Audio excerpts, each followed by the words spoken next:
Hello বন্ধুরা, দেখো আজকে অনেক সবজি বাজার নিয়ে এসেছি। এখানে আছে বরবটি, টমেটো, আরও আছে দেখো তাজা তাজা টমেটো একদম।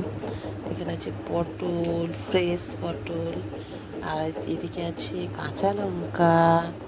হ্যাঁ, এখানে আছে অনেকটা পরিমাণ লাল লাল লঙ্কা, রেড চিলি যাকে বলা হয়। এখানে আছে শসা, শসাটা আমার খুব লাগে। এখানে আছে উচ্ছে, এদিকে পেঁপে, এখানে আছে কিছুটা বিনস। হ্যাঁ, বিনস ভাজা খুবই ভালো লাগে ভাতের সাথে। এখানে আছে একটু মস্ত লাউ, যাকে বলে সাধের লাউ একদম। এদিকে আছে রসুন। হ্যাঁ, রসুনটা পুড়ে গেছিলো। এখানে আছে গাজর, ফ্রেশ গাজর। এদিকে আছে মূলো। এখানে আছে বেগুন। আরও আছে ওই 10 টাকার মতোই নিয়েছিলাম কিন্দুরি। দেখো কতটা দিয়েছে বন্ধুরা, 10 টাকার কিন্দুরি অনেকটা দিয়েছে। তো সস্তায় পেলাম, নিয়ে নিলাম। ব্যাস এটুকুই আমার সবজি বাজার। বাই।